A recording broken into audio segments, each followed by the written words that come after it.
अब एक बड़ी खबर आ रही है कि ईरान ने इसी बीच चीन से मिसाइल बनाने के लिए बड़ी मात्रा में कुछ सामान मंगाए हैं। ये सामान क्या है, कैसे आखिर इस वक्त ईरान को जरूरत पड़ गई है कि इतनी भारी तादाद में अगर वो मिसाइल बना रहा है तो उसकी सामग्री वो चाइना से मंगा रहा है। क्या कुछ इसको लेकर और अधिक जानकारी बातचीत करने के लिए मयंक है मेरे साथ।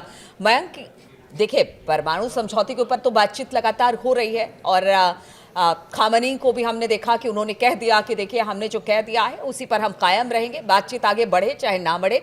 इसी बीच अब ये खबर आ जा रही है कि मिसाइल बनाना चाह रहा है ईरान और इसके लिए वो जितने साजो सामान है उसने चाइना से डिमांड कर दी है। क्या क्या है इसके पीछे की सच्चाई और क्या कुछ मंगाया गया है चाइना से? देखिए, वेस्टर्न मीडिया में जिस तरह की खबरें आ रही हैं उसमें एक अहम खबर निकल के सामने ये आई है जिसमें कहा गया है कि ईरान की तरफ से अमोनियम परक्लोरेट ये मटेरियल बहुत बड़ी मात्रा में चाइना से मंगाया जा रहा है ईरान। और कहा जा रहा है कि इसकी मात्रा करीब 1000 मीट्रिक टन से भी ज़्यादा है। अब ये अमोनियम परक्लोरेट क्या चीज़ होती है? अमोनियम परक्लोरेट वो मटेरियल है जिसका इस्तेमाल मिसाइल के सॉलिड फ्यूल बनाने में किया जाता है। अच्छा। इसकी मदद से आप लॉन्ग रेंज बैलिस्टिक मिसाइल्स बना सकते हैं और जो उसमें फ्यूल का काम करता है वो ये मटेरियल है अमोनियम परक्लोरेट, जिसका ऑर्डर ईरान की तरफ से दिया गया है चीन को। और ये बताया जा रहा है कि चीन के 2 शिप्स हैं, एक का नाम है गोल्बो और दूसरा है जायरान।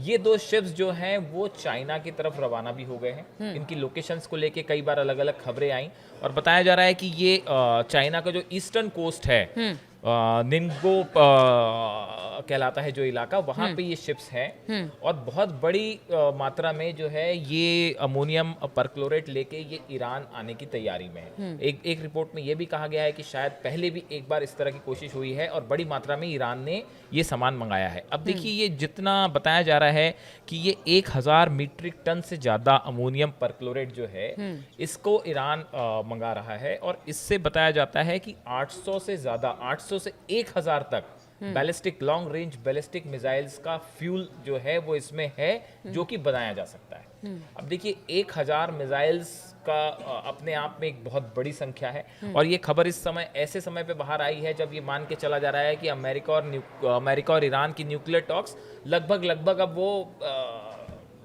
कैंसिल होना तय है, वो रद्द होना तय है, बात आगे बढ़ती दिखाई नहीं दे रही है। अब देखिए, इसको लेके जो खबरें आई हैं अमेरिका की तरफ से, जो उनके स्टेट डिपार्टमेंट है उनकी तरफ से ये कहा गया है, उनकी तरफ से भी इस बात की जानकारी होने की बात कही गई है। उन्होंने कहा है कि we are aware of the press reports, however we do not comment on the intelligence matter. एक प्रवक्ता है, उनसे कहा गया कुछ समय पहले की बात है कि क्या आपको इस जायरान और जो दूसरा शिप है गोल्बो, क्या इसके बारे में आपको जानकारी है? तो उन्होंने कहा कि हमें जानकारी है लेकिन हम स्ट्रैटेजिक मैटर पे कमेंट नहीं करेंगे। देखिए, जो रिपोर्ट है ये रिपोर्ट ये कह रही है कि Tehran has ordered ammonium perchlorate which is needed to produce solid fuel missiles to potentially manufacture up to 800 missiles with some expected to send to Iran backed proxy groups such as Houthis and Yemen.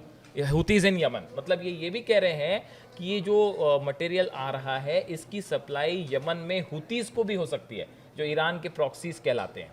तो यहाँ पे कुल मिला के अगर हम मोटे तौर पे देखें तो ईरान और चाइना, ये बयान किसकी तरफ से आया? ये रिपोर्ट्स हैं कई जो वेस्टर्न मीडिया में छपी हैं अलग अलग। अमेरिका के भी मीडिया में है और यूरोपियन लेकिन मीडिया अगर में भी अगर ईरान नहीं तो हुती और बाकी जगह पे तो वो भी तो चिंता का विषय है। ये अब ये माना जाता है कि भाई ईरान के पास जो मटेरियल आ रहा है वो हुतीस को भी सप्लाई हो। अब देखिए, इसमें 2 अहम बातें हैं। अभी आपने देखा थोड़े समय पहले जब पिछली बार इजराइल ने ईरान पर स्ट्राइक की थी, जब ईरान की तरफ से 180 से ज्यादा बैलिस्टिक मिसाइल फायर हुई, उसके कुछ समय बाद इजराइल ने उसका जवाब दिया। तो इजराइल ने जिन टारगेट्स पे निशाना साधा था, ये कहा जाता है कि वहां पे ये स्टॉक पाइल मटेरियल था अमोनियम परक्लोरेट का, जहां पे इजराइल ने निशाना साध के इसको तबाह नष्ट किया था। अभी आपने देखा थोड़े दिन पहले एक पोर्ट पे धमाका हुआ था ईरान में। उस समय भी ये कहा गया था कि वहां पे कंटेनर्स में बैलिस्टिक मिसाइल्स बनाने का सामान रखा हुआ था और उस समय भी इस तरह की खबरें आई थी कि अमोनियम परक्लोरेट उन कंटेनर्स में था जिसको धमाके से तबाह कर दिया गया। और ये इस तरह की खबरें थी कि हो सकता है ये इजराइल की मोसाद ने इसको अंजाम दिया, इस पूरे ऑपरेशन को।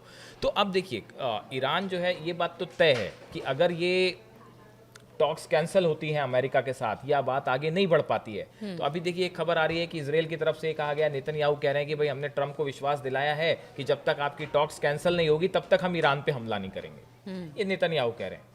दूसरी तरफ से पुतिन ये कह रहे हैं, पुतिन के भी एंट्री हो गई है मामले में। पुतिन ये कह रहे हैं साहब कि अगर ये आपकी डील नहीं हो पा रही है तो हम इसमें मध्यस्थता करने को तैयार है। तो एक तरफ रूस ये चाह रहा है कि किसी तरह से एक समझौता हो पाए, एक निगोशिएबल स्थिति आ जाए और एक सम्मानजनक समझौता हो पाए।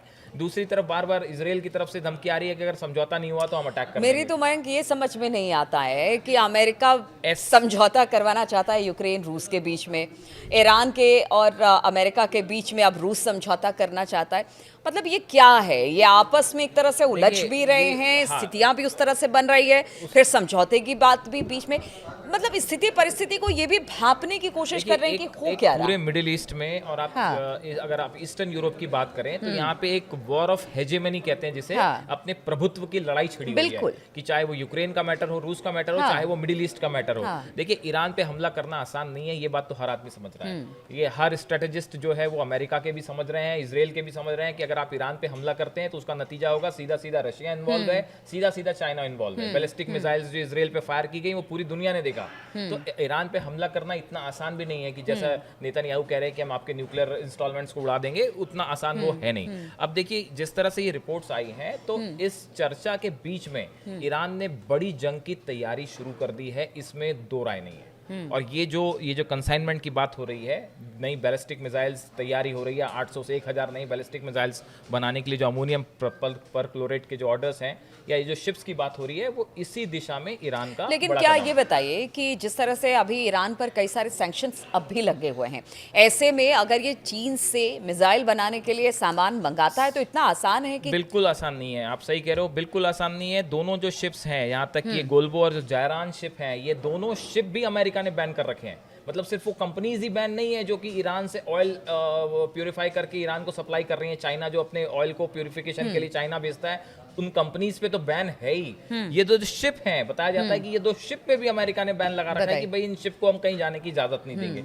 लेकिन बहुत सारे ऐसे रूट्स होते हैं जो कि जिनके जरिए इस तरह की सप्लाईज होती रहती है। तो अब फिलहाल देखना है कि इसको लेके, ये दो शिप्स को लेके क्या ये अपना सामान लेके वहां पहुंच पाए हैं या रास्ते में है या पहुंचने वाले हैं। कुल मिला के मिडिल ईस्ट में एक बार फिर बड़ी जंग की तैयारी शुरू है।